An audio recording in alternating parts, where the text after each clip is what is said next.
उसके 3 प्रकार के तापों को नष्ट कर देते हैं। तापत्रय विनाशाय। कौन कौन से 3 प्रकार के ताप कौन कौन से होते भैया? दैहिक दैविक भौतिक तापा, राम राज्य काहू नहीं व्यापा। दैहिक दैविक और भौतिक 3 प्रकार के ताप होते हैं। अब दैहिक ताप यानी देह से उत्पन्न ताप, शरीर से उत्पन्न होने वाले ताप। तो शरीर से 2 प्रकार के ताप उत्पन्न होते हैं। कौन कौन से? एक तो शारीरिक ताप हो गया, एक मानसिक ताप हो गया। शारीरिक ताप क्या है साहब? बुखार हो गया, नजला हो गया, जुकाम हो गया, खांसी हो गई, ये शारीरिक ताप हो गया। मानसिक ताप, अरे साहब क्या करें, बच्चा ब्याह के लिए है, उम्र निकली जा रही है, अनेक प्रकार की चिंताएं, मानसिक तनाव जिसे कहते हैं लगे हुए हैं, वो मानसिक ताप हो गया महाराज। तो दैहिक और दैविक, दैविक यानी देवताओं के द्वारा दिया गया। जैसे कभी कभी ज्यादा वृष्टि, ज्यादा वर्षा हो जाती है तो फसल सड़ जाती है। कभी इतनी भी वर्षा नहीं होती कि जिससे फसल उग सके, अकाल पड़ जाता है, सूखा पड़ जाता है महाराज। तो ये देवताओं के द्वारा दिया गया ताप है। कभी सूर्य नारायण का प्रकाश इतना तेज हो जाए कि सहन ना हो, कभी इतनी ठंडी हो जाए तो महाराज ठिठुरने लगे। तो ये क्या है? ये देवताओं के द्वारा दिया गया ताप है। और भौतिक ताप प्रकृति के द्वारा दिया गया। यानी जब हम प्रकृति से छेड़छाड़ करते हैं महाराज, वनों को उजाड़ते हैं, नदियों को दूषित करते हैं, तीर्थ स्थलों को दूषित करते हैं, मंदिरों की मर्यादा को तोड़ते हैं, भंग करते हैं, तो क्या होता है? प्रकृति से ताप उत्पन्न होता है। गौ को सताते हैं, संत को प्रताड़ित करते हैं, किसी ब्राह्मण को दुखी करते हैं, तो क्या होता है?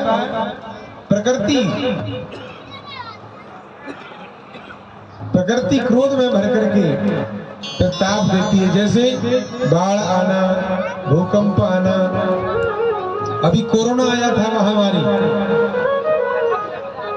तो ये क्या है? ये प्रकृति के द्वारा दिया गया ताप है। तो जो भगवान की शरण ग्रहण कर लेता है उनको 3 प्रकार के तापों से छुट्टी मिल जाती है। श्री कृष्णाय वयम नमः। ऐसे भगवान श्री राधा रानी के सहित श्री कहकर के यहाँ राधा जी का स्मरण किया गया है। तो राधा जी के सहित भगवान कृष्ण को हम नमस्कार करते हैं। बोलो भक्तवत्सल भगवान की। इसके पश्चात दूसरे श्लोक में श्री सुखदेव जी का ध्यान है। यम प्रजनतमनुपेतमपेत कृत्यम द्वैपायनो विरह कातरया जुहाव पुत्रेति तन्मयतया तरवो विनेदु तं सर्वभूत हृदयं मुनिमानतोऽस्मि। भगवान कैसे हैं? सुखदेव जी महाराज कैसे हैं? यम प्रव्रजंतम, माता के गर्भ से जन्म लिया और जंगल की ओर भागने लगे। पीछे से वेदव्यास जी भागे जा रहे हैं। हे पुत्र, हे सुत, हे पुत्र, व्याकुल होकर के चले जा रहे महाराज। लेकिन एक बार भी पीछे मुड़ करके पिताजी की ओर नहीं देखा। ऐसे वैराग्यवान वीतराग श्री सुखदेव जी महाराज। उन सुखदेव जी को हम नमस्कार करते हैं। बोलिए श्री सुखदेव जी महाराज की। नैमिषेषुतमासीनं मविवाद्य महामतिं तथामृतरसास्वाद कुशलः शौनको ब्रवीत्।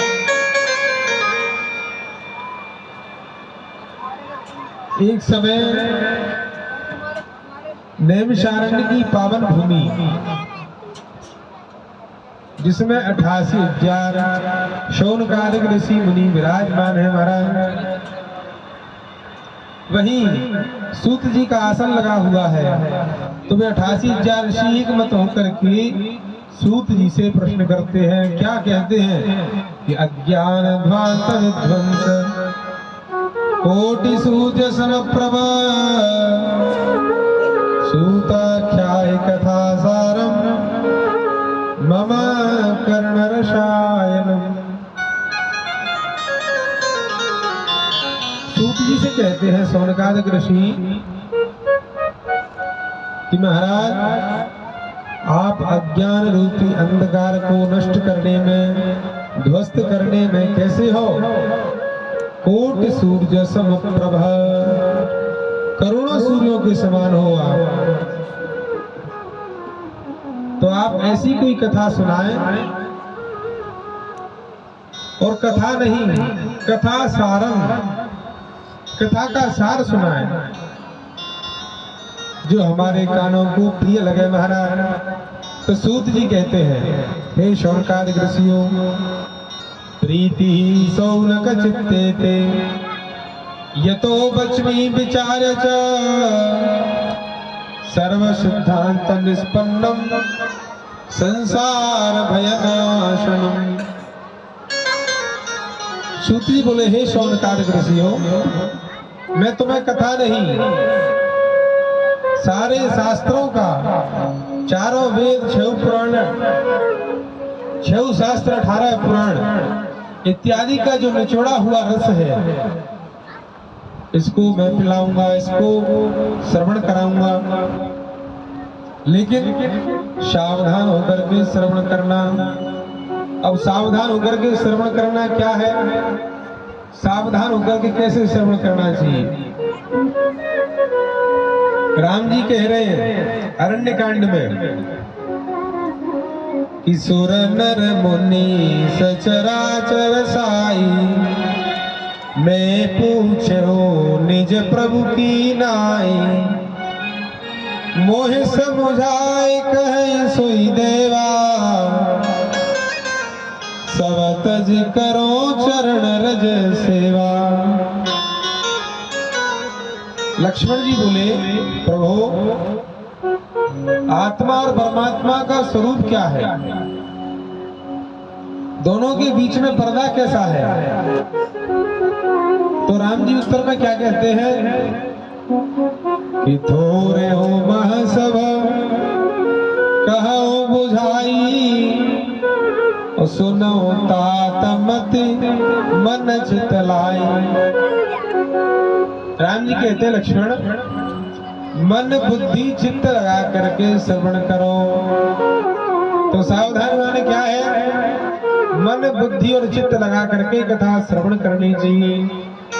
नहीं तो आप तो बैठे हो यहाँ और मनी राम जी चले गए कहीं हिसाब लगाने, तो क्या होगा फिर? न घर के न घाट के महाराज, न तो कथा सुनने को मिलेगी, और इस समय में अन्य जो कोई कार्य करते घर का वो भी छूट जाएगा। तो क्या करना है? सावधान होकर के कथा श्रवण करनी है। बोलो भक्तवत्सल भगवान की। तो सूत जी कहते हैं, शौनकादिक ऋषियों, ये जो काल है इसकी गति बड़ी बलवान है। कैसा है? ये चींटी से लेकर के हाथी तक को निकल जाता है।